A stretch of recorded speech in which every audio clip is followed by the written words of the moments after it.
Inkuru nziza ya Yesu Kristo nkuko twayandikiwe na Luka Mweranda nahazwa Mukama. Muri rya minsi umukama atora abandi bigishwa 72 arungika babiri ngo bagende imbere yiwe mu gisagara no mu kigwati cyose aho yagira ngo aje hose. Arababwira ati ivyimbugwa ni vyinshi yamara abakozi ni bake. Sabe rero nyene umurima arungike abakozi benshi mu murima wiwe.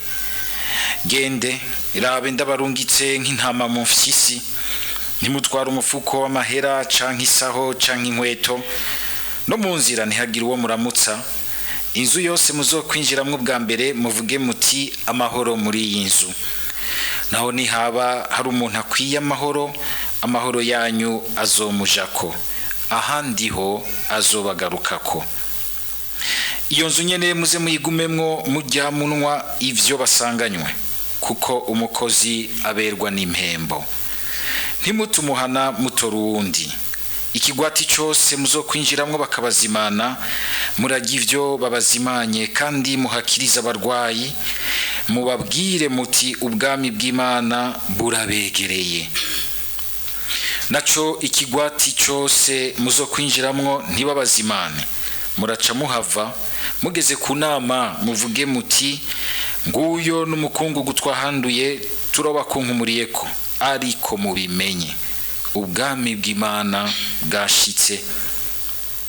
Ndababwiye n'ukuri umunsi urizina ico gisagara kizorusha guhambarirwa Sodoma. Dushimagize iyi nkuru nziza ya Kristo.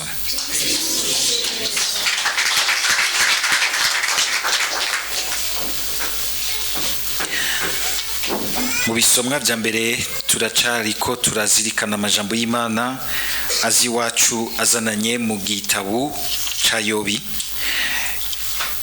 Yobu twarumvise mu misi heze ingene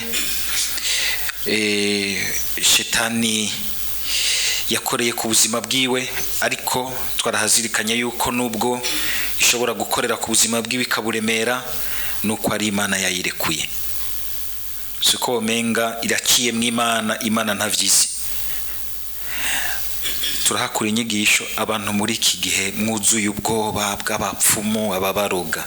Nta kizobashikira nko kumenga caciye Imana, umenga batsinze Imana quelque part.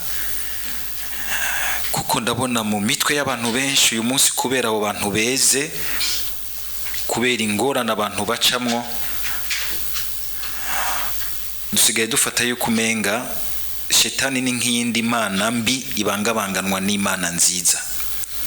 Ukamenga biriko birahiganwa ikirisha ubukuru ikindi mu bantu, ku buryo bw'uko n'abasenga hagera igihe bazigirijwe bumva bati Imana yacu yananiwe, uriya mupfumu arakomeye gusumbya Imana, gaca yirukayo canke reka nta kundi ko bose bankirimbira ko nzobifatanya vyose uruzokwamakare twende nzovomera zose. Oya, nta kintu na kimwe. Niyo nyigisho ya mbere ikomeye twakuyemwo. Nta kigushikira na kimwe Imana itabizi. Suvuga ko ari iba yabikoze, mugabo ibibizi bibikurikirana kandi irazi kizokuramwo mu nyuma. Mu vyo Imana yahavuye ikuramwo, mu vyo shetani yateje. Yobi uyu munsi twatanguye kumva ikindi kintu kimwe gikomeye cyane turaza kugizirikana.